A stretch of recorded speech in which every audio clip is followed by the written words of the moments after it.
Flavor Balance Heat, the podcast for hot sauce lovers and makers, is brought to you by Scoville.com.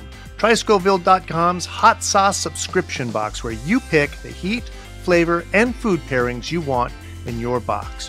Get 1 or 3 bottles delivered to your door each month. Choose your heat level, flavor profile, and food pairings. And it's completely customizable each month. You no longer have to worry about getting the sauces you don't like or won't use. Scoville.com specially curates each month's box based on your personal preferences. And best of all, High Desert Sauce Co., Butterfly Bakery of Vermont, and Irish Spike's unique hot sauces are all available at Scoville.com. I'm Spike. I'm Zac. And I'm Claire. And today we're talking to Ryan Miller from GUSTER. Hi, Ryan. Flavor Balance Heat. You guys have a theme song? Did I miss it? We do.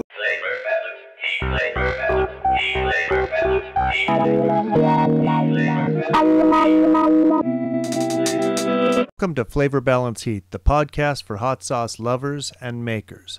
I was great. I loved what I just heard. I wrote it. You wrote it. All right. You got a whole other skill. Welcome to the shit show. Exactly. So this is a little bit of a different format for us because you're not a hot sauce maker, but Claire makes your hot sauce.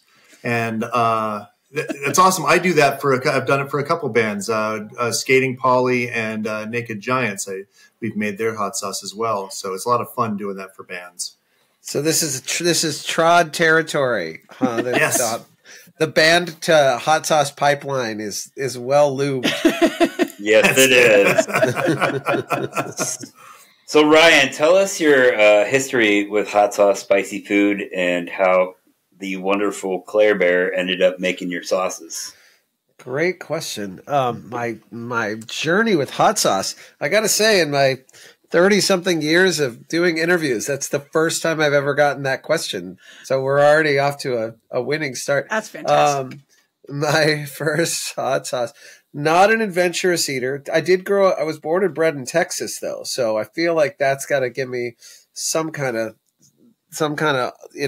genetically predisposition to this thing. But never liked spicy foods. Didn't like anything. It probably wasn't until you know what I mean? I ate Swanson's turkey dinners and Chef Boyardee raviolis and Chili's Bar and Grill. And then maybe after college, yeah, I think it was probably, you know what it was? And then it was somewhere in college. There was a buffalo wing place called Worldly Wings near our college campus. And that got me that was like, oh, there's like a whole universe over here, especially like the wings with the blue cheese and that whole thing. So I think that's kind of where it started. And then, I don't even think it got nuts until I moved to Vermont, like now, especially because of Claire. I don't know how you guys do it, but it's just like my refrigerator. It's like 40 bottles. Am I supposed to keep it in the fridge, Claire? I'm asking my questions early. Yeah. Once you open. Well, so that is a debate. That is like that will, just blow up threads in the whole debate about cold or warm sauce. But I believe, yes, you should keep it in the fridge. Because it'll stay longer. Yeah. Well, it'll stay longer. I believe, though, the rule is something about the pH below like 3.3 or something. Honestly, I don't think the pH know. really has anything to do with it. I think it has to do with the sugars, which is separate from the pH. So if your sauce has a lot of sugars, then the bacteria will feed on it. If it doesn't have a lot of sugars, then it won't, even if it's a really low pH.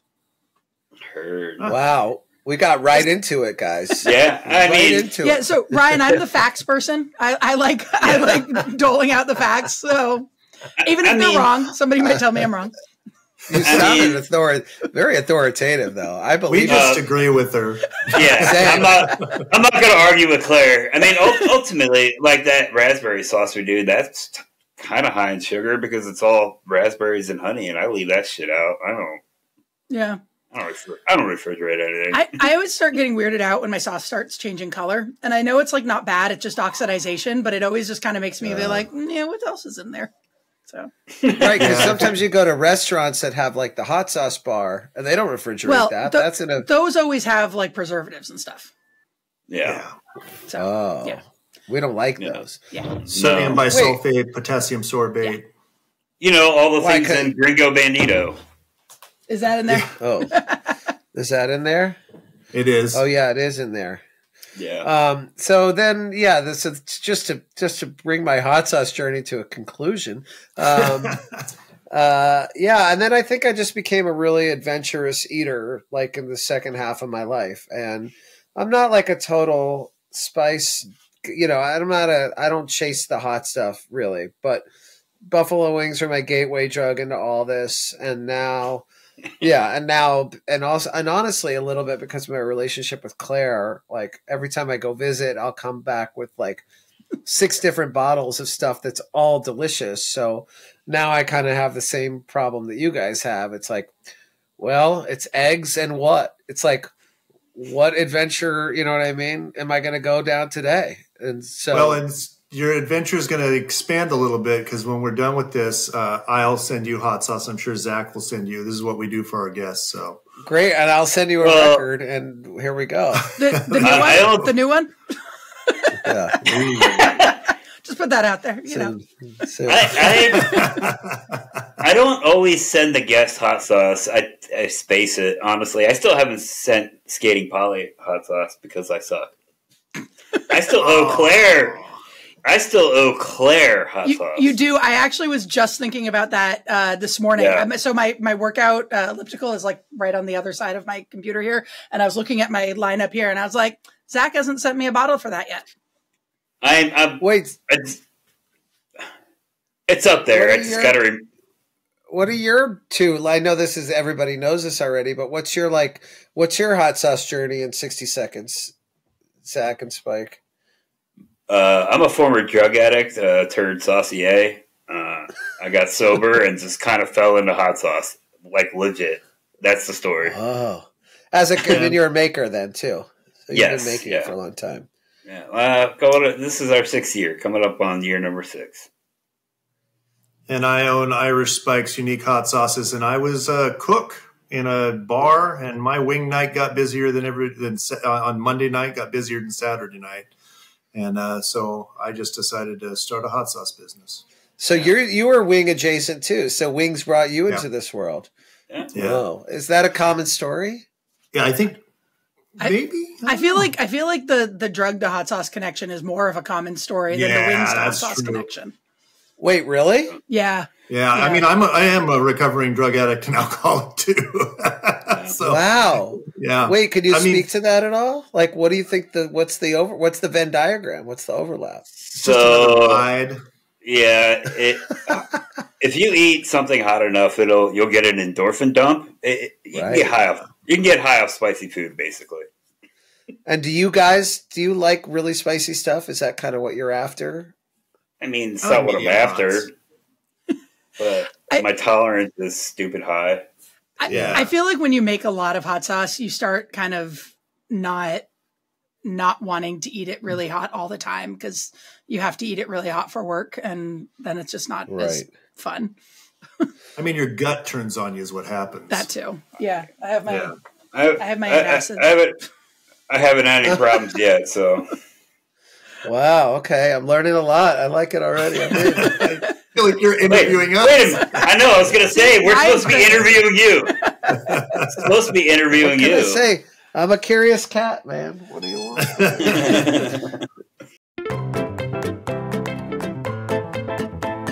I'm Claire George. I own Butterfly Bakery of Vermont.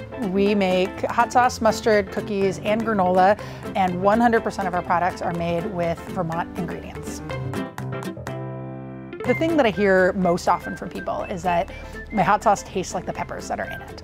We do really simple recipes that don't get too crazy and nitpicky, just to really accentuate the flavor of the peppers that are in there. The unique thing about our hot sauces is how much we feature the farm and the relationship with the farm and really bring the terroir of Vermont to our hot sauces. I am pretty sure I am the #1 purchaser of Vermont-grown chili peppers. I would love it if there would be a legitimate pepper market in Vermont where people would know Vermont for its peppers. We're all better for supporting each other. You know, and I think that part really shows itself with the collaborations that I do with the other businesses and the other farms, that I love working together and coming up with new ideas and presenting each other with new challenges. And I think overall that's the attitude here. And I absolutely love it because that's my attitude. I try to live my life with love. The ingredients that I use, I would say that my values are reflected in that, that I use ingredients that, again, feel good, feel loving, feel supportive. The relationship with the farmer was how it all began. If I changed the reason for it being, if I went out and bought some commodity peppers, you know, it might not be as good. You can find Butterfly Bakery of Vermont hot sauce, mustard, granola, and cookies at butterflybakeryvt.com. All right, yeah, sorry, I'll answer questions if you like. I mean, either way is fine, man. Either way is fine. Yeah, absolutely. Well, I'm sure that the people that listen to this, they'll actually like probably they get your histories kind of in bits and bobs, but they don't really like. What episode is this for you guys? I think you're past 6 months, so I think you're going to be 27 or 28. Wow. Yeah. And do you have a wish list of people that you like? Is there anybody like, what's the great white whale of the guests that you're hoping for this for your podcast for in the hot sauce world? I feel like Spike, you've got people. Yeah, I'd like to get Secret Aardvark. We have a couple coming up that I've been wanting, and then I mean, there's some chefs I'd like to talk to. That would be really nice. I could list off the chefs. We had Kenji Lopez Alt last week, and that was really? Yeah, I'm such a fan of his. Yeah, I think great. that was really kind of part of my journey too, as just an eater. Was that when I moved to Brooklyn in like 99, 2000, I just started cooking, and the way I learned to cook was from Cooks Illustrated, and then a little bit from Kenji too, because you couldn't fuck it up. I mean, it took all day and you'd have to get, it was like $1 million, but like we lived in Brooklyn, so we could get all the stuff, and it would be like 2 hours with a cookbook, 2 hours of shopping, 3 hours of cooking, 2 hours of eating, 2 hours of cleaning up. And that was a day. But it was like, Cooks Illustrated and then Kenji too, because it's like, we made French fries 7,000 ways, and this is the best way. And then if you make it that way, it's probably pretty good. So I think that got me into cooking too, and the idea of like that there is where you just kind of learn the basics of how this stuff works, right? Do you think your expanded culinary, your adventures as you called it, do you think that came about from touring? Yeah, and a lot of this actually, my food stuff came from touring, and honestly, I mean, you probably know this, but you talk to any touring musician, and I would say 100 times out of 100, they're into food, because every morning you wake up and you're in Pittsburgh, you're in St. Louis, you're in Seattle, you're in Nashville, you're in Asheville, you have to eat, and especially once we got in a bus, I think. In a van life is hard because you're eating a lot of gas stations, but we've been in a bus for so long, literally would wake up and be like, well, where am I getting breakfast? And I'm old enough that back then there was this thing called Chowhound, and it was a listserv. So I was going deep into like basically message boards and kind of into nested old things and people. It was very, it wasn't like Yelp, like what's the 4-star breakfast? Like you'd have to dig into it. It was closed. And I really got super into that for a while. And it got me into food. It got me into like, if you just do in loops around the country, like I've done my whole life. I mean, I'm 51. I've been doing this since I was 20 or even younger. You want to be where you are. So it's like, well, I'm in Chicago. I'm going to try this hot dog. I mean, now it's nuts because now, there's all these people. So like, and there's other dudes in bands too. So like Patrick from the drummer for My Morning Jacket, he like knows all the chefs. And so like sometimes, and my friend Karina's like, she like knows this guy at Chubby Fish in Charleston who can get us in the reservation. And, so now it's very high end, and I try not to waste a meal on the road. I don't do any bullshit. I spend a lot of money and I spend a lot of time kind of chasing this stuff down. Mostly because it's just a real pleasure to be able to pop up in Charleston and be like, fuck, I'm in Charleston today. Like, there's like 10 amazing restaurants here, right? So if I can get lunch and an early dinner, I'm so stoked. Yeah. That's awesome. I'd love to do that. It's a real joy. What are some of the foods that you like specifically like remember and love, and like, or like when you go back to a city that you were like, that I want to get that again? Well, it really is geographic, right? So, in Memphis, or, I'll do barbecue, or, we're starting our tour in Texas. So in Texas, I'm going to get, Tex-Mex. I'm going to get chicken fried steak. I'm going to get barbecue, obviously. And, and then we're going to go to like, and then in Florida, I'm going to try and eat some, some stuff out of the ocean. But also like if there's something exceptional in a town, I will get it. It doesn't all, but I do try and eat like what they're kind of known for. But every once in a while, you'll just there's like, oh, there's this insane Japanese restaurant in Omaha. You know what I mean? It's just like there's like a great sushi spot in Omaha, and we found it, and now we're just super into it. So I do try and eat sort of regionally, and then obviously California, you're gonna eat your sushis, and I live in Vermont, so it's like it's just a lot of white people food. It's like there's a lot of delicious farm to table things, but like if I can get Ethiopian, or if I can get Taiwanese or anything, then I really are kind of after it wherever I go. So I try and eat not chicken under a brick and burgers. I don't eat a lot of burgers and stuff. I feel like there's so many good burgers in Vermont that I feel like I'm disappointing myself when I get a burger in Vermont, just because like they're so ubiquitous. But then I also feel bad that I didn't get a burger in Vermont because they're so good. If I go anywhere else, the burgers are just burgers and they're not as good.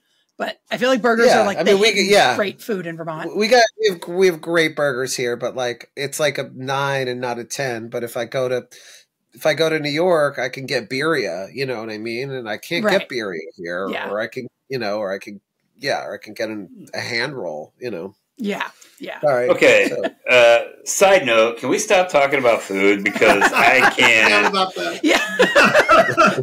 There's a story, the saga here. I'm $22,000 away from having teeth. So. Oh.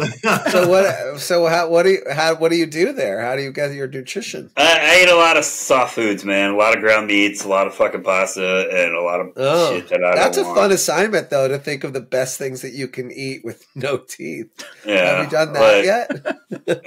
I mean, I've worked myself up to, like, today I roasted up crisped up some potatoes, and made sure they're real soft in the center, so I can gum those pretty well.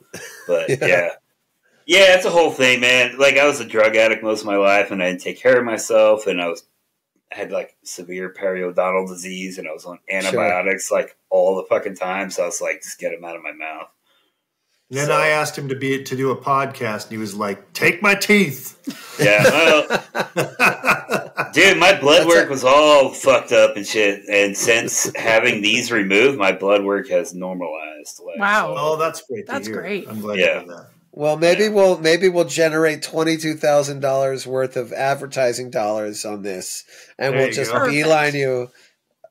We'll do a follow up for your wait. So, okay, last question before we get back on track. Zach, what's your, this is like the opposite of your death row meal. Like, what are you most looking forward to eating? Honestly, okay, I want a fucking salad, like a real salad where I could chew some goddamn leafy greens. Right. Like so bad, and a steak with asparagus. Yeah. Great. That sounds answer. great. Yeah. Like lightly seasoned, just salt and pepper on that steak, like nothing. Just grill that motherfucker to perfection and just savor every fucking bite. I can't wait. Good job. That'll be amazing. Good answer. And Ryan, I'm actually curious, one of the questions was like, how did I start making stuff for you guys? Which obviously now we make mustard, but we will be making hot sauce very soon. And that GUSTER is amazing, by the way. Yeah. Right? Isn't it good? And It's so good. And it's so good. A fun name. Well, so Ryan, I have my story of how that started and came about, but I'm curious to hear your version on your side of it on how we started making mustard together. Of like our origin story, our relationship story. Well, we were playing in Vermont. We were playing Shelburne Museum, and there was like a gift bag, a box full of shit backstage. And it's usually not great, but there was all this awesome stuff. And then you were making the heady topper hot sauce, which was just on my radar because, I know those guys a little bit and had the hot sauce. And I was like, oh, this is the lady that makes the heady topper hot sauce. And then I think I called you because you had written a really nice note and I just want to meet everybody weird in Vermont. And you were really nice. So I was like, I want to come visit you. And I did. And I came to visit and you were like a total badass. And, but then you gave me a bunch more shit, but then everything you gave me was really good too. So then you have this whole weird, like, dance where you like to do crazy things. And then I think you said after a few months of our relationship or something, you were like, have you guys ever made GUSTER? And I was like, no, that's the stupidest, best idea ever. But it was your husband's idea, right? Yeah. It was your husband's idea. And I was like, that's so dumb. I love it.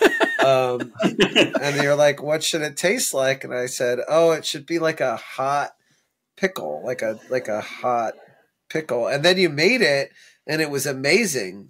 And then that was it. And then I come down and visit every like 6 months and get a few cases of mustard and try and steal tomato sauce. And I use your onion powder tonight. And I think the granola. Oh, I did have a bad experience. My first ever bad experience with a product of yours tonight. Oh no.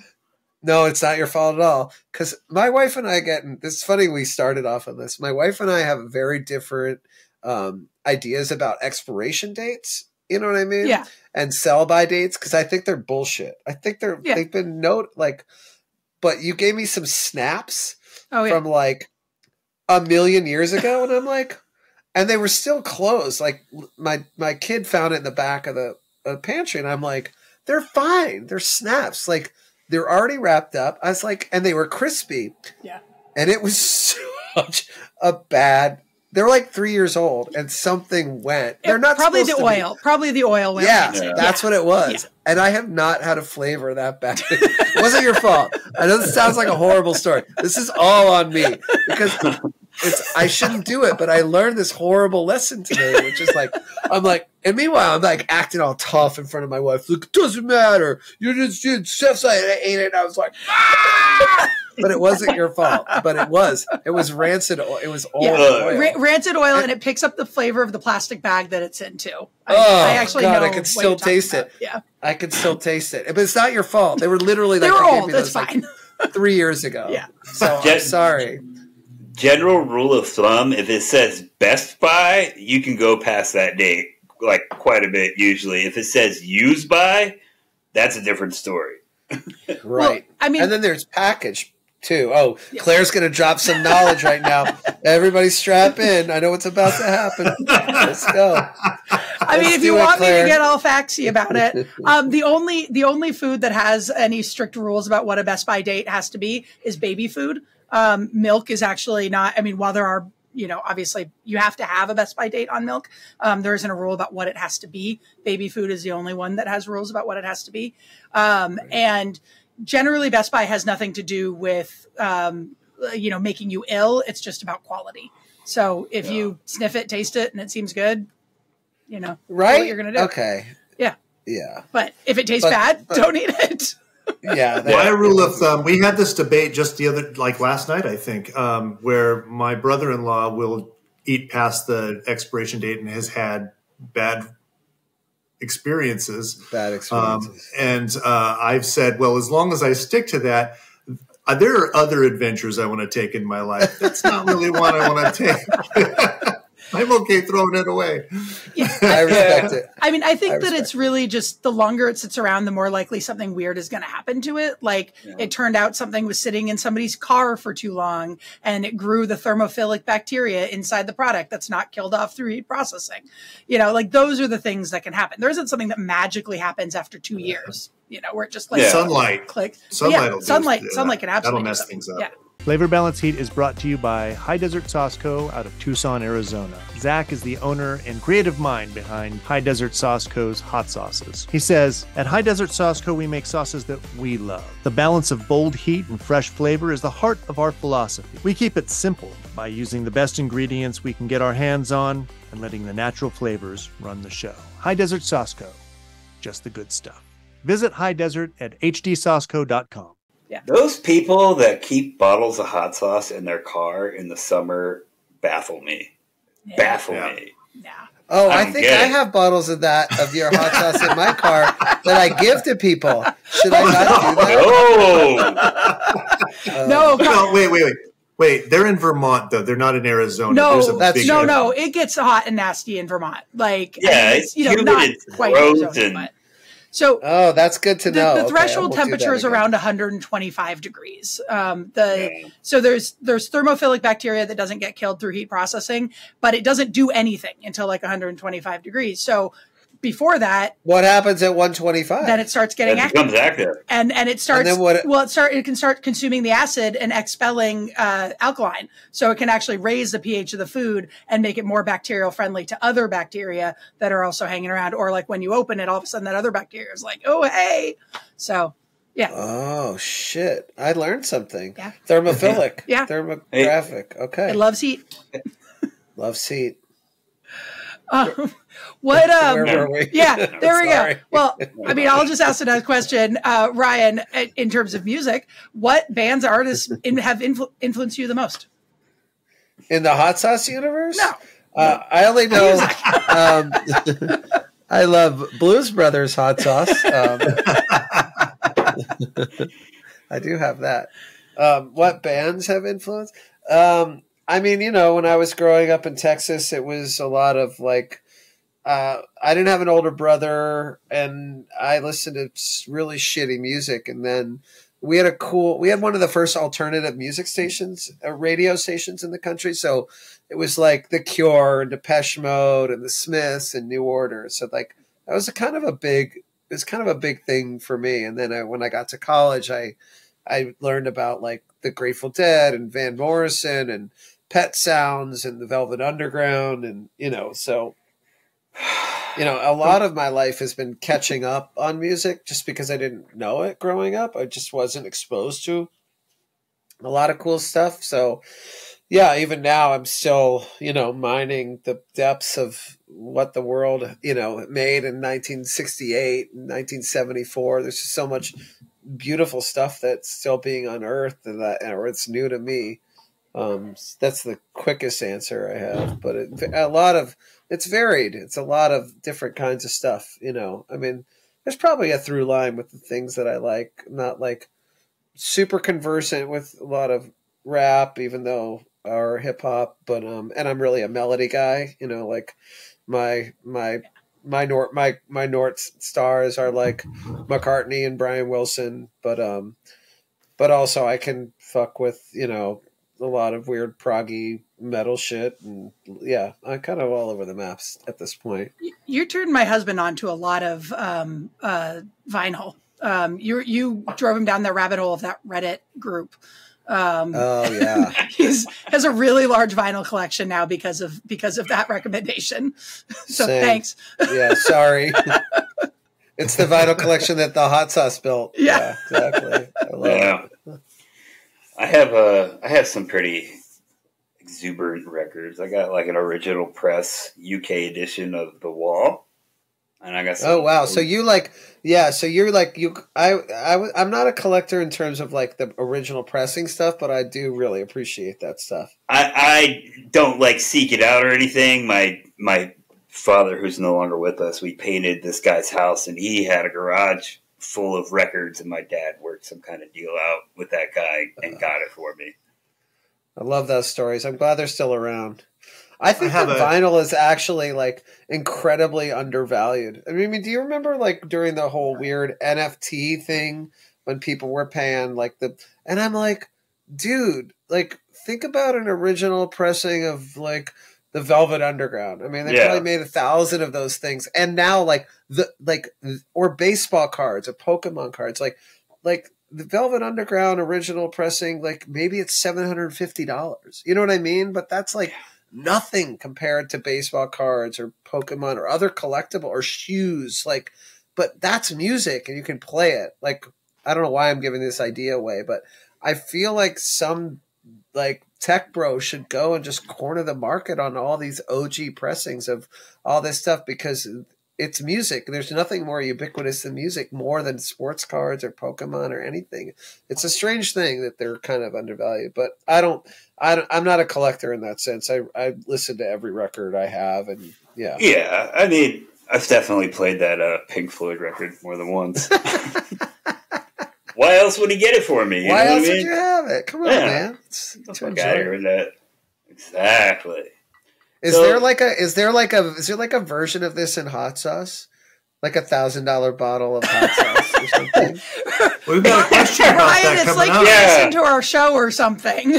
Yeah, we'll get there. We'll get there. Yeah, but that's coming actually. So we have a friend named Vic Kalinko, and he houses the largest hot sauce collection in his basement, and it's over 11,000. Over 12,000, I think, at this point, bottles of unopened hot sauce. Where is he? In North Carolina. Whoa, so he's basically got a wine cellar for hot sauces. Yeah, I mean, I can pull up. But he doesn't open them. No, it's strictly collection. Whoa, that's cool. Should look him up. Vic Kalinko? Yeah. Yeah. Where in North Carolina? I want to see if we're playing close to him. High Point. High Point. All right. Maybe I'll go pay him a visit. Okay. Just let him know that you're Claire's friend, and he'll let you right in. Claire will make it happen. So, what about the hot sauce stores that are in like tourist markets? That's a good thing, right? It's got to be a good thing. You know what I'm talking about? It's good for the store. It's not good for the maker because the store wants it for pennies on the dollar, and they, if they get a bottle for $5, they charge $15. You know what I mean? And it's right. It is good for us eventually, because if they end up liking the sauce, then they'll order. However, it's wholesale. I really feel like I'm content with letting stores charge whatever they want to charge based on their market, their customers. They know what their margins will withstand. But what I hate is when they do that, but then drive us down on prices. Let us charge what we need to charge. You charge what you need to charge, and we're all happy. And the customer is happy with a great bottle of hot sauce made by a company that continues to exist because we're making the money that we need to make. And those little tourist places are great because so many people from all over. It's like having a band selling your sauce because they go all over the place. And Skating Polly made so many new fans for us by just giving our, selling our hot sauce all over the country. Yeah, I think I get that, and that makes a lot of sense. It's kind of like if there was like when they were putting records in Starbucks, and you would get Norah Jones with your vanilla latte, and you're like, all right, well, it's good for Norah Jones. Yeah. Flavor Balance Heat, the podcast for hot sauce lovers and makers, is brought to you by Irish Spike's unique hot sauces and Vandal pepper sauces. I'm Spike, the owner and executive saucier. Our sauces are handmade in the Pacific Northwest using the best possible ingredient. We believe that hot sauce equates to a balance of sensational heat coupled with a robust and complex flavor profile. Live your hottest life with Irish Spikes. Irish Spike's unique hot sauces and Vandal pepper sauces are available at saucecult.com. So was Guster the original name of the band, or have you gone through several? Just two. That was our second name. The first one was Gus, and there was a punk dude in Seattle named Gus, and we lost that battle. But that was a long time ago. I'd say you probably won that battle in the end. Yeah. Yeah. Guster is a lot more searchable than Gus. Yeah, exactly. Yeah, absolutely. I'll take it. Exactly. And I remember hearing you guys in the 90s, but really hit later 90s, if I remember. But I heard you earlier on. It's a weird trajectory. It's like, in some ways, like, it was like, oh, the band was bigger, like, kind of like hit our peak in the 90s, but also like we just sold out Red Rocks in 3 days, and we could never have done that, 20 years ago or 15 years ago. Like, or we just sold like 6,000 tickets in Boston for this upcoming tour. And I'm like, I don't know. But in some markets, we haven't really gone down that much, but we're not really like, we're kind of holding tight in a lot of, like, where are you guys, Spike and Zach? Sorry. Where are you guys living? Arizona. Oh, right. You already said that. So Phoenix, yeah, we don't really do much. Well, I live in Tucson. Fuck Phoenix. But so Arizona, yeah, fuck Phoenix. I haven't, but like Boise, we played Boise a few times, but don't do great. But like, we're kind of like in the same place that we've been for a while. But the band definitely was much more ubiquitous on radio. We don't have a lot of support from radio anymore, and we did for a while, but not a ton. So it's a little bit weird to kind of trace the trajectory of the band, because we never lived and died by press or radio play. It was really all about tickets and record sales. You can't really gauge either, because nobody buys records, and so it's kind of a hard thing to parse. The only thing we really have data on is like our ticket sales, and they're really strong, as strong as they kind of ever been. So I vaguely remember seeing you. I think seeing you, I'd heard you, but I think I remember seeing you on Letterman. Yeah, like TV, that kind of like mainstream, that was probably 90s. Like, we signed to Sire Records in 98 or maybe 99, and we're kind of involved with the major label system until, I don't know, but then labels fell apart too. But we definitely did our run of TV shows and had some pretty high profile tours, with some big artists, and but we never really stopped. Like, we never stopped making records. We never really stopped touring. There was never a break in terms of things. Like, we put out records at a pretty consistent clip of like every 3 years, with the exception of this new one that took a while, much longer because of COVID. But yeah, we just kind of just like plowed along in our weird little ecosystem, and I don't know that it's millions of new fans, but people do keep kind of coming back, and people will come back in that maybe didn't listen to us for a decade or something, or maybe listened to us in college and are now like bringing their kids to shows and stuff. That's the thing I love. There's so much music out there, and contrary to popular belief, a lot of really good music out there. It's just harder to find. Yeah. And I do that. I'll be like really in with a band for a long time, and then I'll just forget. And then, oh, wow, I forgot about that. And then there's this treasure trove of music that I've missed that I get to catch up on, and it's awesome. Well, you want to if you really want to have the parallel conversation, this is like the most fascinating thing to me, was like, talk about a crowded marketplace. Like, you guys are entering a space where someone's got 12,000 bottles, right? And like, and the commitment to that is not just clicking on a Spotify song. It's like dropping $6, $7, $8 on a bottle. And then how many of those can you have? There's a limit to that. And like, how many of those can you even differentiate? Like, I can't even imagine the idea of trying to market yourself and differentiate yourself in such a crowded space. Like, how do you get over that? Like, how do you even have the audacity to do it? I'm always impressed with the newcomers at this point. I mean, this particular hot sauce wave probably started around 2012, 13, 14. And I know if I started making hot sauce right now, just for fun, I would be like, oh, there's way too much out there. I don't know what to do with that. But the time that I started with it, I was just kind of like, cool, making hot sauce yourself, making condiments yourself. That's new and interesting, and sure, give it a try. But It is a very crowded market nowadays. Do you think that I think there was a wave in 2012, definitely. And then, of course, when Hot Ones started, there was another wave. Yeah. But the biggest wave, I think, came after COVID. Yeah. Well, everybody became a hot sauce. Yeah. Everyone became a hot sauce maker during COVID. That's true. That happened. Yeah. Like, people were that was part of the thing. People were just in their kitchens, and then everyone, like they gave themselves names and put labels on bottles and started selling it. Yeah. Wow. Well,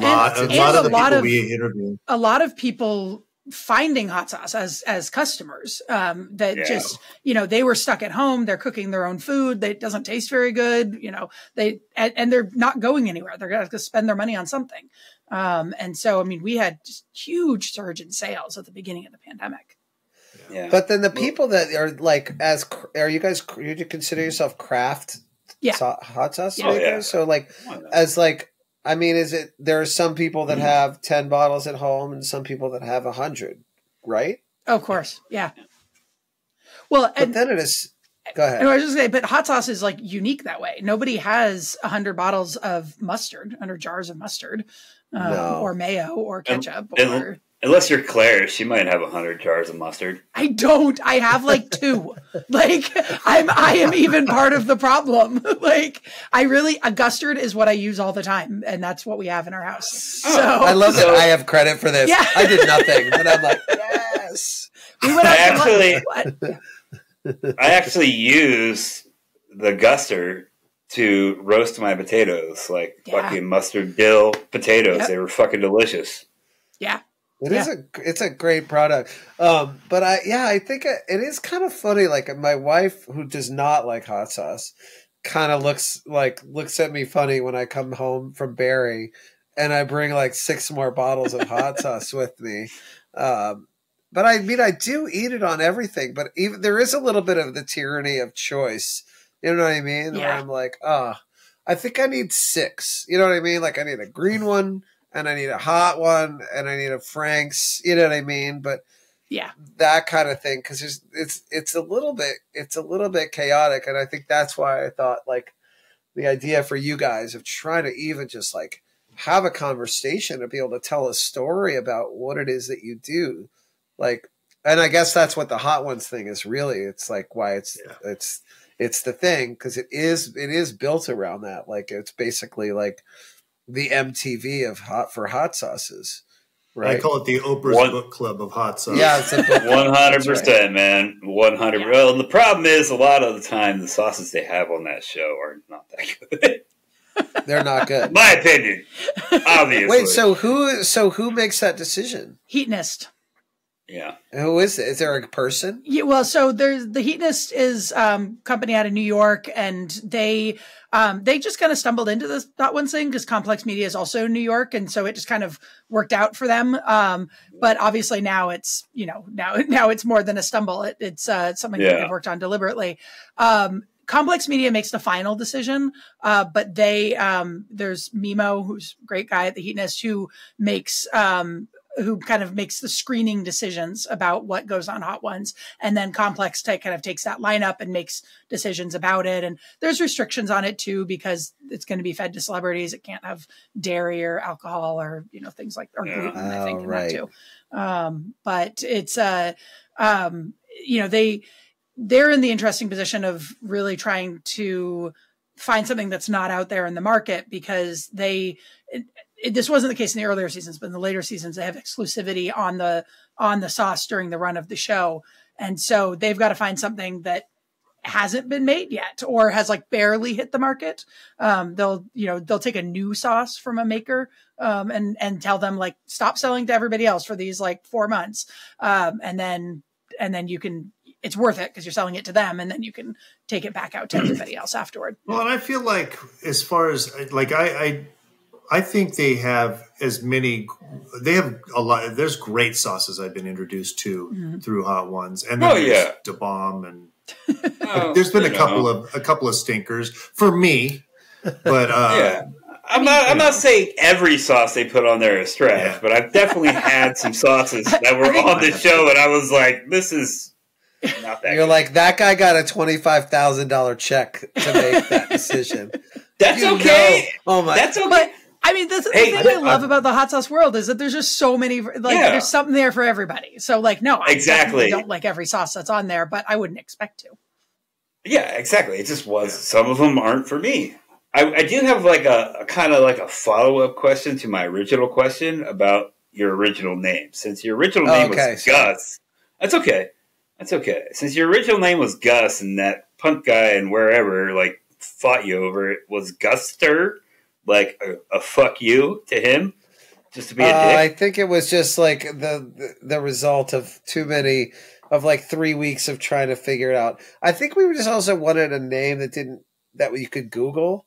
Like, I was really into this band Luna, and there wasn't a lot of, you know what I mean? It was like, oh, Luna. I just wanted a word that didn't mean anything. I liked that idea, but it wasn't like Red Hot Chili Peppers or something. Sorry. I don't know why I thought of that. Why on a show about spicy things we think of Red Hot Chili Peppers? Exactly. Speaking of that, should we try a sauce? Yes. Yeah. We should. What are we? So trying? I lied. We will let Ryan decide what we'll try first. How's that sound? Yeah. Well, I'll tell you what I had tonight that I'm a fan of. Should we try my favorite first? Yeah. Sure. This is really good. Oh, really I thought good. that was going to be good. Yeah. It's really good. I would love to hear what you guys think. I think it's really excited. good. Does this not have a perforated neck band? I felt like I was going to get angry tonight about perforated neck bands, and it starts early. But you know what? Starts early. I think this is the only sauce. I have a pair of scissors, but I have a drill bit, so that's what's in my basement. I'm so excited for you guys to try this with me and go through your palettes here. Cool. All right, Trejo. Huh. Okay. Water, the first ingredient. So I would assume there's... That smells really good. Oh, that's good. I like that. Right? Yeah. Smell actually reminds me a little bit of Lucky Dog's Pero Fortunato. Yep. Yeah, it's not as good as that. No, it's not as good as that. Yeah. I really enjoyed good, this, though. I'm actually kind of surprised there's no xanthan gum in this. There's some kind of... It's like an adobo. Like, is there an adobo vibe in there? Yeah, a little bit. Yeah, there's like a chipotle? Yeah, definitely like a chipotle. There's like a skin that's really annoying me. Yeah, not very well blended, but I wonder if it's honestly. So what are you guys tasting in this? I want to hear your sommelier, your tasting notes. Well, the smokiness of the smokiness of the guajillo and the arbol, I think that's what comes to me at first. Yeah, that's right. I'm finding myself the personal taste thing entirely.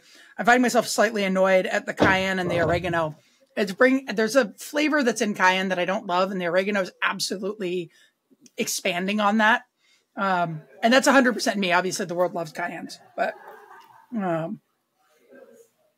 yeah. You will never hear me say this ever. That shit needs salt, dude. Yeah, no, you're right. It's a little low. It's not. It needs salt. It's not significantly low, but 40? It needs. Yeah, 40. Yeah, it's in that low threshold. I always say between 40 and 100. Yeah. Wait, what do you mean? 40 milligrams? Mm-hmm. Yeah, 40 milligrams. I feel like 60 or 70 is kind of the sweet spot. Yeah, bringing out all the flavors. Yeah, we shoot for 75. Yeah. Have you guys tasted these already? No. Oh, so fun. Okay. All right. So, and we're running a little bit behind, so we can do one more right now if you want. Yeah, I'll tell you the other one that's annoying as fuck is this Cheech bottle. I couldn't get it out of the thing. The really? It was so small. Oh, yeah, so I got this one because it influenced one of our former guests to start a hot sauce company. Well, I just couldn't get it out of the bottle. Like I just look at me. Oh, so Ryan, maybe you're with me on my unpopular opinion. Hey Ryan, Ryan, just take it off. Oh, okay. God bless. We call that the fun stopper. Yeah, that is a fun stopper. Yeah. I wouldn't have even thought to take it off.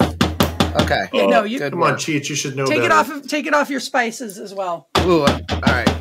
Oh, that's actually pretty good. No. So I got to tell you guys something about Cheech, and I'm a big fan of his, not just because of his work, but I'm currently in Southern California. I'm originally from Riverside, and I spent a lot of time in the downtown Riverside library as a kid. And when they closed the library downtown, he bought it and made it a museum. Oh, wow. So it is the Cheech Marin. I don't know if he bought it, but he donated a lot of money. And all right, I can't wait to hear you guys talk about this. I'm so curious to hear you talk about this. Oh, that's more than I wanted. Anybody else notice there's no seal in the cap? Oh, well. I wonder, but I think the cap has it pokes into the orifice. Yeah. So I think that's where the seal is coming from.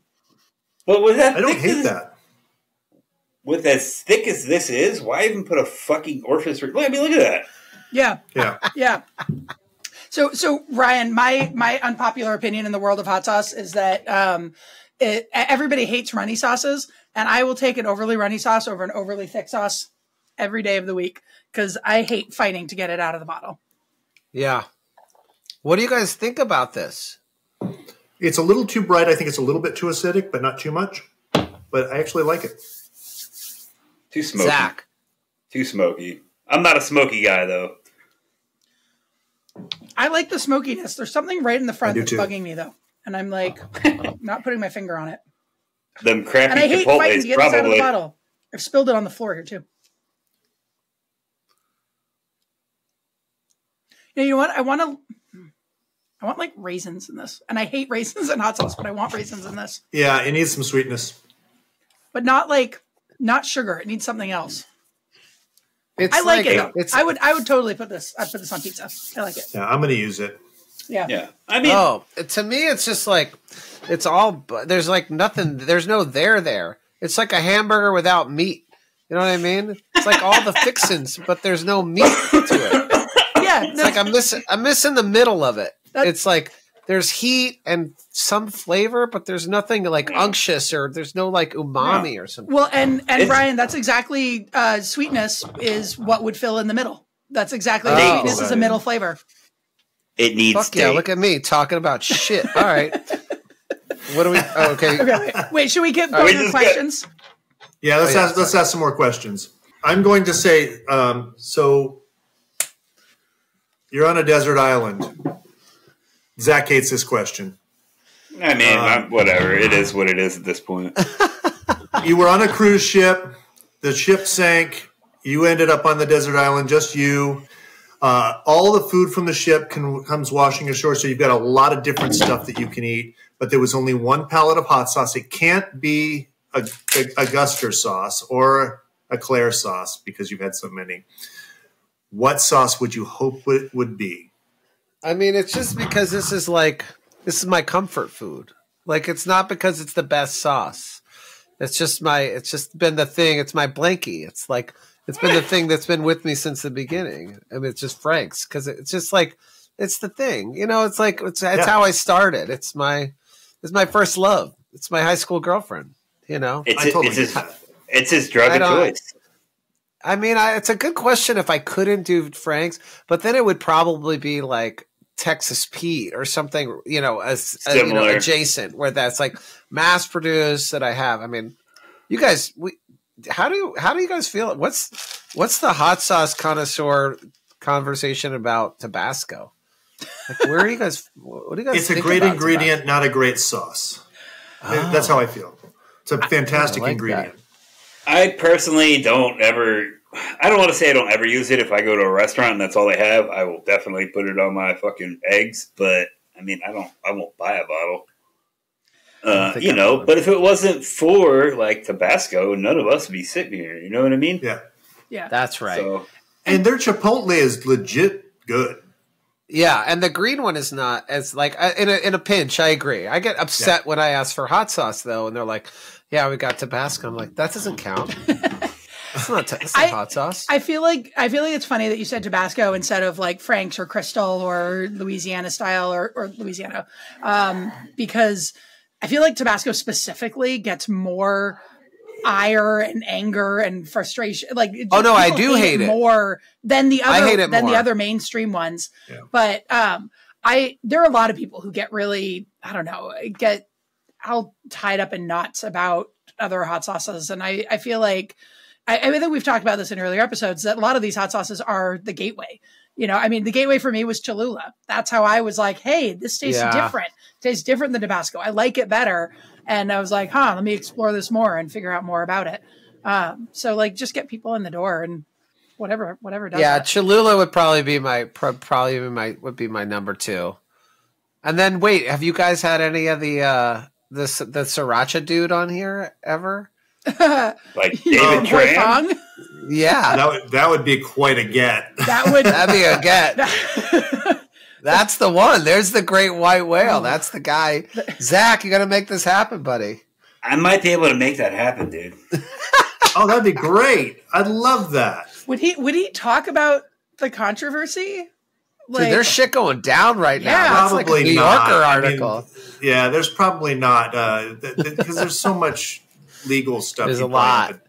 Yeah, he's probably got an NDA. He's probably got several NDAs signed all over the place. However, like K-John's pretty good buddies with that guy. They got inducted to the Hot Sauce Hall of Fame together or some shit. Oh, awesome! I'd love to talk to him. I'm learning so much. So wait, what happened when the sriracha went away? Everybody would just like went all like. Was there somebody that was a winner out of that? That wasn't probably all of us. Like, yeah, I mean, just people had to explore. They wanted their food to have that spicy, sweet, garlicky thing, and then they started exploring and finding other stuff. And I mean, we make a sriracha for somebody else that their company only makes srirachas, and I'm blown away by how much his company is expanding and doing really well. And it's just sriracha. So do you guys must have, this is what happens to me is anytime you leave North America and you get into hot sauce, it's like you're on Mars. You know what I mean? We're into like chimichurri. It's like, is there this hot sauce as we think of it exists in the same way outside of North America? Because if you're in France or Spain, like they don't have hot sauce like we have. It's different. But they have heat. Peppers. I feel like hot sauce, the way that we do it, is a very American thing. I feel like hot sauce spiciness is worked into the food in other countries, and whereas Americans don't eat spicy food, but then they add spiciness on top of their food. But like England, there's a burgeoning hot sauce industry. Absolutely. Sorry, I didn't mean to. Well, they need it more than anyone. They do. But like Thai food is like Thai spicy. You're not adding spice to it, right? I mean, yeah. Okay, for instance, here in Tucson, Arizona, I can't go to an Indian restaurant or a Thai restaurant and get spicy food. I look them dead in the eye and I say with the straightest face I possibly can, I want you to fucking hurt me. And they cannot make spicy food, man. They can't do it. And I get it, man. You're superhuman with that, though. I'm not, though. Like Goop was superhuman, dude. I'm not. Like, I have a high tolerance. That's it. I'm not superhuman. I don't eat raw peppers. I will not eat raw peppers because they're too fucking hot. Oh, you don't do that? Or the capsaicin where they just, like, do the pure thing? Like, the TikTok, my algorithm for a while was like, it was all those guys. I get it. And I hear what you're saying, what you said at the beginning, like, the few times that I've accidentally gotten something that hot, it does kind of change your brainwaves for a minute, which I can appreciate, right? It's like sometimes like I do like a cold dip I went like New Year's Day, I went in the lake here, you know, and I'm like, this hurts, but it changes your chemistry. And I think there's probably an analog, right, for spicy foods and being in frozen water. Yeah, there's that fight or flight that happens where, and you know, there's nowhere to run when you've had spicy food, really spicy food, and you're like starting to panic. And then it's okay, it's going to go away, but it's not going away. You know, that little dialogue in your head. And once it does go away, you're left with that kind of euphoria. Yeah, it is like an adrenaline thing. So, Ryan, you already like clued in on this question. So Spike came up with this idea and roped Zac and I into it that we want to make a $100 hot sauce. And $100 hot sauce that's not just, you know, $100 because we say it is, but because we put the work into it and use the methods and the ingredients and everything to justify that $100 price tag, the packaging, you know, all of that. And so we've been asking our guests, what are the things that you feel like should be in a $100 hot sauce that might make you be willing to pay $100 for a hot sauce, or that you think other people would be willing to pay $100 hot sauce? And don't say truffles. Yeah, because we were just talking about this. I was having this conversation about, actually, we were talking about caviar and we were talking about diamonds, because both of those, like, so apparently there's like a caviar farm that can like make caviar very cheaply now, and the caviar people are freaking out. And that's the same thing with diamonds, right? Because diamonds, they can do lab-grown diamonds, and now they're like, it's cratering the diamond industry, because they're like, the diamond industry is like, well, you have to qualify it, and they're like, they're really exactly the same thing. So you're really doing some pretty intense storytelling around like, what's a rare food? You know what I mean? It would have to be, I think the closest thing I could come to would have to be like a scotch, like a booze that's like aged. Like if there was an aged thing that was like, well, we started aging this pepper next to the prosciutto 18 years ago, and we only have 18 peppers, right? So I think it would have to be something like, otherwise, what are you limiting? If it's not going to be a truffle, it would have to be an aged thing that you could justify the price. And I bet there is. Go ahead. Oh, I was going to say, because you started bringing up the peppers, and somebody else has said about us picking them. I like that as well. Like the idea of us picking them.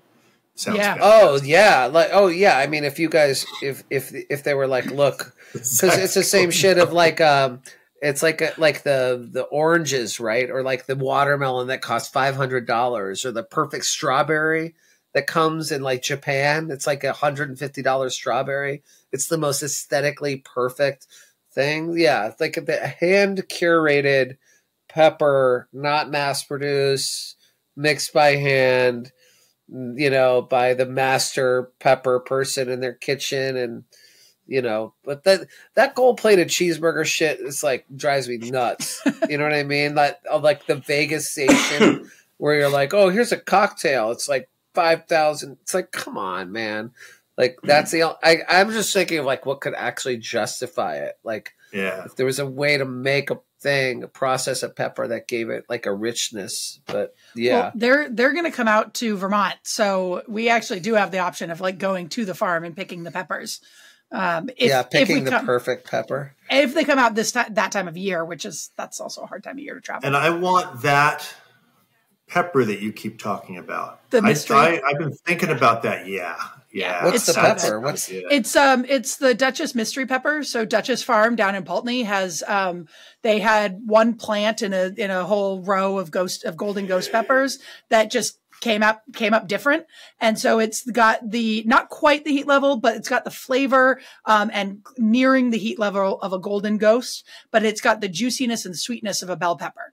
So it's, dude, what are you talking about? That's a home run. That's everything you want. It's so good. And Ryan, next time I'll get, and I told you guys I would send you a bottle of it too, but it's a really good hot sauce. And here's your story. Somebody hasn't sent us sauce that they're supposed to send us. By the way, very rarely does it come in the mail. I have to go down to Barry and knock on her door. I'm not mad about it. It doesn't come in the mail very often. Well, no, I said I just sent you sauce in the mail, and you got lost in your pile of packages, and you couldn't find it. I know. So We did. We found it. So I'm just gonna go ahead and say this. I don't like yard work, and picking peppers sounds like yard work to me. I don't either, but for this, I would do it. we would be picking like 25 pounds of peppers. It's not that much. Yeah. Oh. It'd be Sounds like a lot. Sounds like a lot. I took a bunch of my staff down to Honeyfield Farm this past spring, and we like did farm work, and it was fantastic. It was like and it's funny because like half the staff didn't want to do it, and so they stayed at the cannery and painted, and it was a hot, miserable day. And then the rest of us that were down on the farm, the breeze was blowing, and we ate lunch under this like magical tree, and we were like clearing greenhouses and pulling green garlic, and it was spectacular. I'll come pick peppers with you. That sounds fun. Yeah. I'll join you for pepper picking day. I'll let you know next time. We're probably going to at least have a couple of farm days this next summer because I really enjoyed it. Yeah. Let's do it. Cool. Oh, shit. Okay. Shall we try another? Shall we try another one? Yeah. Let's go ahead. Which one? I feel like I'm going to hate this. The Blues Brothers. Blues Brothers? You haven't had this one yet. All right. Let's give it a try. This is one I haven't tried. And so I'm just going to perforations like these guys. I'm just going to tell you right now that I'm not going to be sampling the sauce because it does have bourbon in it, and I don't like it. Oh, does it? Yeah. I thought it was reduced, though. It doesn't say anything about there being alcohol content on it. No, it actually said, but it has the flavor of alcohol, bro, and I'm not even going to. Oh, that's fine. Are you? I don't have any problem with that. Okay. Oh, yeah. We've got our bourbon peach, and dude, it smells like I'm good. It smells like booze. Yeah, oh God, yeah. Yeah, it does. It smells more like that's. This probably it does say bourbon 40% alcohol by volume. Yeah, I can't do that. So you guys are gonna have to do it for me. Yeah, just you and me, Ryan. It's imbalanced. They're really. Oh man, almost smelling that. Ugh. Yeah. No. Yeah. No. They're leaning really hard into the bourbon thing, like the way that the Pepper X, the Hot One sauce, like leans into the burn and the heat by eliminating the salt. This is like missing stuff because they're leaning too hard into the bourbon. Oh, that might be one of the worst hot sauces I've ever tried. I'm out. I knew I wasn't gonna like it, and I'm breathing the bourbon. And I almost got the Elwood one because they have a Jake and an Elwood. I should have got that one. Are these? That is fucking alcohol, dude. Yeah. I'd be curious. Thank you, Zach, for checking that. I'd be curious on the ABV for the bottle because I know that like with our sauce, if we didn't cook the alcohol at all in our alcohol sauces, they would be slightly over that 0.5% threshold if we didn't cook them at all. But since we cook them, we're fine. Yeah. They're not this strong. I'm reading the description here, and it says, there's 106 miles to Chicago. We've got a tank full of gas, half a pack of cigarettes. It's dark out, and we're wearing sunglasses. Hit it. I taste the cigarettes in this. Yeah, agree. Like I like smokiness. I really like smokiness, but this tastes like stale cigarettes. I do not. That's like that Yucateco sauce with the black one. Supposedly the black. That's Kenji's favorite. I love it. I know. Wait, can we talk about him? I know you already talked to him. What he seems great. Yeah, he was. He is great. Yeah, he's a really good dude. He's so smart. He had no advice on our $100 hot sauce because he clearly was no food would never make me never make me pay $100 for a hot sauce. It was a very chef response. Yeah. It was. He's a scientist. Yeah, that's it. He's a scientist. So I want to ask hot sauce hot takes. Something everybody else loves, but you don't. Oh, everybody else loves? Wow, that's a gret question too. Wait, what are your answers? Give me a second to think about it. We've got a ton. Right. Fun stoppers. These fucking things are pointless. Yeah, I hate that. That's not unpopular. Yeah. Oh yeah, unpopular. It's called unpopular opinion. That's the subreddit. Cholula, Tapatio, Tabasco, garbage sauces. I think I like that. Yeah, they were a good first draft, but they're not good sauces anymore. Wow. I would rather use Cholula than Tabasco, and quite frankly, I'd rather use Tapatio than Cholula, if I had to. No, I get that, but they're all still in the same genre. Yeah. Wait, so is this my hot take on hot sauces? Yeah. Or like Taylor Swift is not that talented? Oh, you can do whatever you like. Oh, Yeah. I'm eating another hot sauce because I have to take that out of my mouth. Like it's really annoying me. I really wish I brought chips. All right. So anyway, Gringo Bandito. Hot take. Yeah, let's go to the next one. Let's go to our. Here we go. Tastes like you know who jalapeno and cilantro. So this, you know who does this one, song. right? This is the guy from The Offspring. Does Dexter this. Holland. Yes, I like the smell. So this has been in stores for years now. He's been doing this since, I don't know, the early aughts. Yeah. Still only charges like fucking $5 a bottle too. I like it. I'm okay with it. It's a good sauce. It's a good sauce. Right down the middle. Like nice little green sauce. Yeah. I'm not mad. Yeah. You know what you don't like, Zach? Let me take a look at this. You already know. Know. Let me see. Hold on. Well, yeah, cilantro. He doesn't like cilantro. Yep.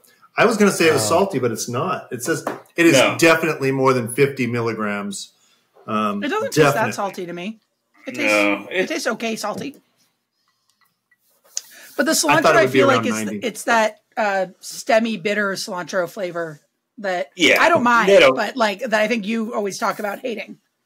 Yeah. Oh, I love it. I love it. What it reminds me of was there's a company called Poblano that used to be local to Arizona or Tucson before the patriarch passed away and the kids destroyed the company. It kind of reminds me of that. So there's like a little nostalgic love for it, but the cilantro just kills me a little bit. Yeah. I would totally put that on eggs.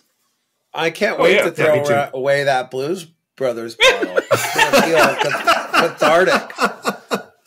It's going to feel good. I very rarely hate hot sauces. Like sometimes they're just not for me, but I really hate that one.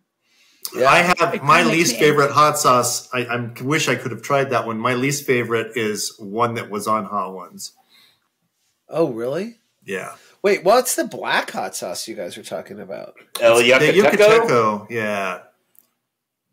Have you had Yucateco sauces? They've got a really good green that looks like it's neon green. I sent it to you, Claire, right? Yeah, I know, and you've never asked me about it. It's got a really weird flavor that I don't like, and I still have it up on my counter. What are you? That one right there. So you know why I sent that to you, Claire?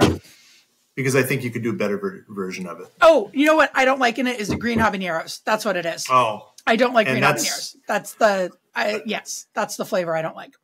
Got it. I love the green. I love green habaneros, but I as soon as I tasted it again after I had tasted your cilantro onion, I thought, oh, Claire could do that sauce. Oh man. Do you guys make sauce based on your things that you like or what you think people will like? I'm assuming it's the former, but what if you just don't like green habaneros, but then people like them? I mean, I would have a hard time developing a sauce with a green habanero just because I don't like them, but I can eliminate a taste and be like, if pretending that this flavor is like cayennes are a good example. There's a bitterness in cayennes that I don't enjoy, but I can eliminate that flavor in my brain and be like, oh, I like the rest of it. And if the world's okay with that cayenne flavor, then sure, go for it. Right. So how do you feel about El Perro Fortunato? I can't say it today. That's got a significant amount of cayenne in it. Yeah, but I think it's also got the pasilla and the tomato. That I feel I don't like hate cayennes. Like I'll happily eat cayenne sauces. It's just the bitterness, like right under the skin of a cayenne, just really bugs me. I made a jerk sauce, or pineapple, mango, and banana jerk. It's called Pirate's Vacation, and I don't like. Pineapple has to have its place for me. Mango, I am completely ambivalent about. I don't care for them that much, but I can eat them. And I hate banana. I can't even be in the room when my wife makes banana bread. But I sold myself hot on take. That sauce. Yeah. Bananas suck. Spike hates bananas. Wait, but I want to know. I love that sauce. I want to know your desert island discs of the like. What's your number one hot sauce? I feel like I need to buy those 3 hot sauces. Whatever you're going to say. Well, this will surprise you. It's Claire's cilantro onion. Wait, for real? A mile. Yeah. She sent me a half gallon. With a pump. Sitting on my counter, and I make breakfast and go. That's amazing. Wait, do I have that, Claire? You don't. You can. We have. Wait, how do I? No. Do I have the cilantro? Oh, cilantro. Onion, I don't know if you. I don't know. I have to go look for it. Yeah. I gotta go look for it. But come and visit and like. All right, so Claire, what's your number one? So like Spike has said before, like this is a hard question for makers, just because like. Yeah, what's your favorite record? Yeah, right. Yeah, exactly.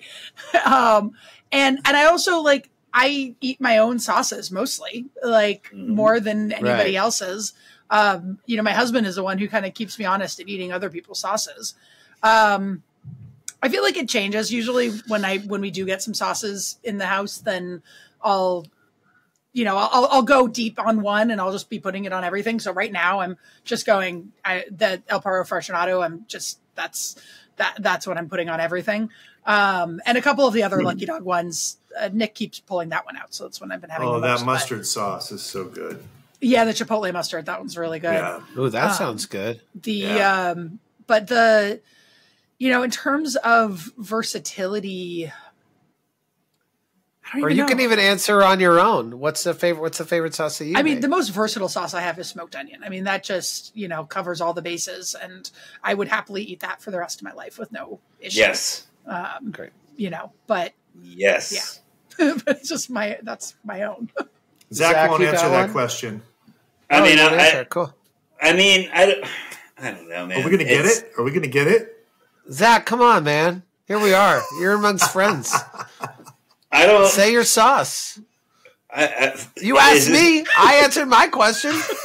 I didn't pass. Just so you know, Zach wants me to eliminate that question. I mean, fair enough. Like Claire was just saying, as someone who makes his own products, how do I sit there and be like, all right, this is what I want to eat for the rest of my life?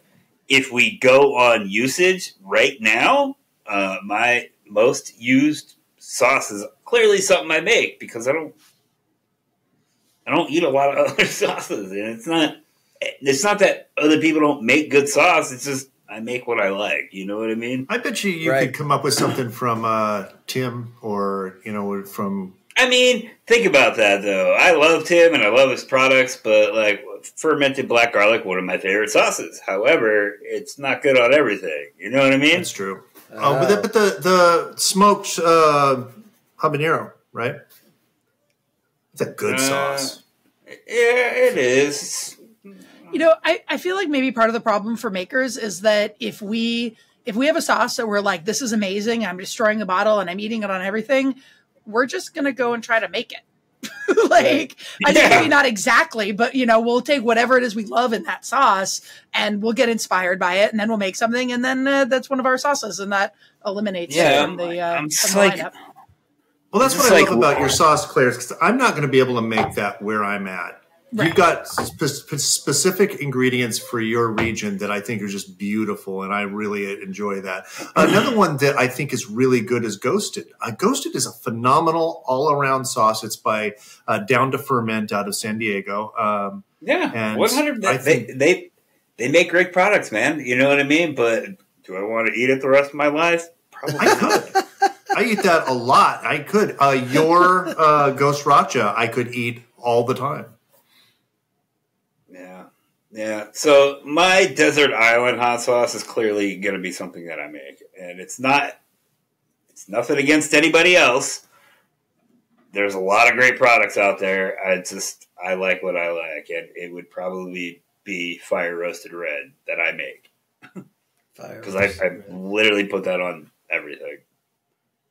Except ice cream, but I don't really force All right, it a so whole lot. one more question then. What do you guys, when you make wings, do you do a butter and like what's like a go-to wing sauce? Do you mix your hot sauces with butter in the same way that Frank's does? Like with like traditional buffalo? Oh, Yeah. You can gum it. It's not the same. No, I don't. Yeah. I don't. But I've done it with other fats. I haven't done it with butter. I don't like. I don't mind it with Frank's. Frank's is so salty. It's a 4% salt, 3 to 4%. So when you add the butter, it really balances it out. But for me, I've added other fats in there. I've added coconut with our. I make a green apple curry, and I'll add coconut into that and put that on wings. Top it with some candied ginger. It's really good. Things like that. Or with the Pirates Vacation that I talked about, I'll mix that with teriyaki. That's not a fat, but I'll mix it with half and half with teriyaki and put it on wings. So I do things like that. Okay.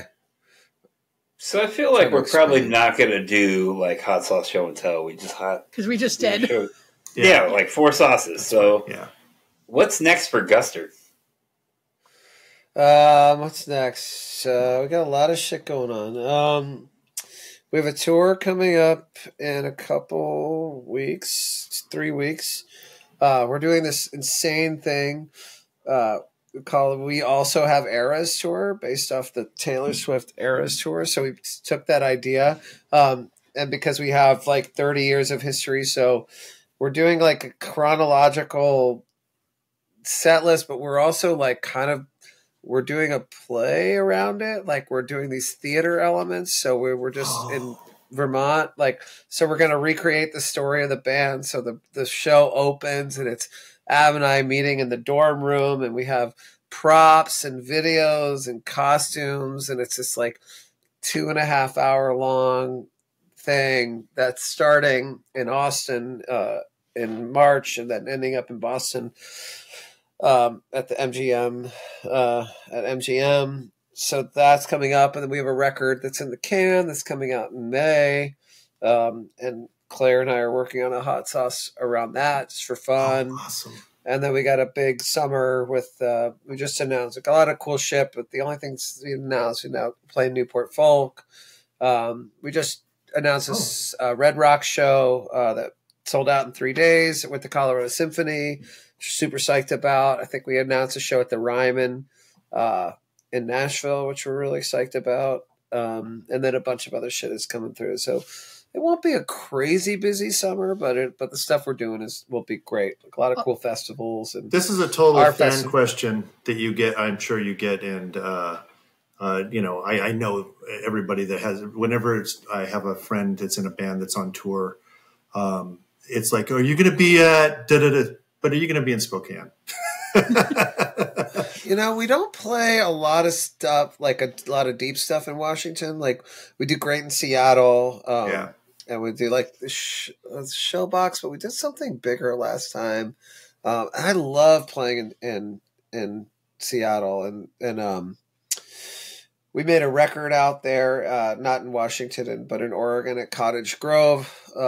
Two records ago, and loved that. We just don't.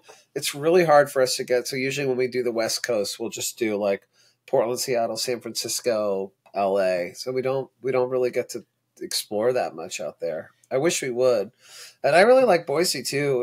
It's great. We just don't have a lot of fans out there, so we don't play out there very often. We're in the northern part of the state, unfortunately. Oh, wow. But yeah. Oh wow, even further. I think it's also, I was really blown away when I moved to the East Coast, how much more accessible touring music was on the East Coast than the West Coast. Like the cities on the West Coast are just so far apart from each other. And there's just, I would only get, I was from the Bay Area, but I would only get the big giant concerts, and they were really expensive, and they were, lots and lots and lots of people. And here on the East Coast, we can get the smaller venues and get more bands that just, Vermont does not have a huge population base, but I feel like more bands will come up here because we're just kind of close to Boston, and why not? Yeah, I mean, think about Boston, New York, Philly. Those are like three of the biggest metropolitan places for live music, and it's like, and DC. That's all a 10-hour drive, you know. Yeah. I went to grad school in Amherst, Mass, and we saw more shows there, and when we were living in Eugene, Oregon, than anywhere else. Did you go to UMass? Yeah. Oh, cool. That's where my wife went to school. Oh, yeah. I went to the writing program there. Oh, really? Oh, that's cool. Ryan, I got rejected from Amherst. Ryan, I have a really, really random question, but it occurred to me, you know, there's the Guster story, obviously, that you guys met at Tufts. But what did you go to college there for? Because obviously you're doing something else with your life. You mean, what did I get my degree in? Yeah. Or what did I go there with what was my intention? I actually have a degree in religious studies. I have a BA in religion. I did that because I thought I was going to be pre-med. So I was pre-med for a while, and I was like, they were like, oh, it'll look good to like have a liberal arts degree, but also have all your like chemistry and orgs and stuff. But then I was like, I don't want to go to school for 15 years and I don't want to be a doctor. So I was just kind of left with that. I had a very charismatic religion professor too that was like cool, and yeah, it was a nice. And then I also thought maybe I'd want to be a rabbi if I could figure out how to believe in God. Yeah, because I was like, oh, that's a cool job. Like it's history and anthropology and sociology and you know what I mean, philosophy. But I was like, maybe if I could figure out how to, but never found him. So that was out. I love how you touch on religion with your lyrics in like just kind of playful, I don't know, like playful ways that you don't expect, and that you have to listen to the lyrics and be like, oh, that's what he means. Yeah. I mean, it was for me, it was just like having a liberal arts education, I think was pretty helpful. You know, my kids, are about, one of my oldest is about to be 16. So we're starting to talk about college and like, what do you want out of school? Like my oldest is an artist, and I'm like, I don't know if art school is a good idea. Like I like the idea of learning about everything rather than going for a thing. You know what I mean? I think it can serve you. Yeah. So that's I can attest to that. I went to school for writing, and now I make hot sauce. And you have a master's in writing. Yeah. Wow. Amazing. Did you ever publish? Well, actually, I don't have I should clarify. I don't have a master's in writing. I was going for a master's in writing. It came very close before the crash happened, and I lost all my funding. Oh, and then you were like, "Well, your hot." Then you're just that traditional route, the master's writing program to hot sauce pipeline. It's true. It was my version of the pandemic. A tale older than time itself. So I could stay here all night and chat away because this is a really fun episode. However, my dog has needs and I need to tend to them. So we got to get. Yeah. And actually, we've kept you for an hour and a half now. I lost track of the time. And usually this is an hour. This is fantastic. Oh, whoops. All right. Well, you have some editing to do. That's all right. That's all right. Well, I really appreciate you doing this. Yeah. Thanks for the hot sauce. Thank you for the 3 hot sauces. No, thank you for this. I had thought I had the worst thing in my life when I had Claire's rancid oil cakes from 2019, but that beat it. So thank you for that. Man. Yeah. Well, I'm sorry to assault you in 2 ways today. Well, actually, one is not your fault. Spike assaulted him. Not you. I did. I take responsibility for that. Claire, I take responsibility too. You are scot-free on this. Wow, I'm getting out. Yeah, you're out. You're out. Well, nice meeting you guys. Thanks for having me. Hope that was helpful. This has been a Spike Mind Media production.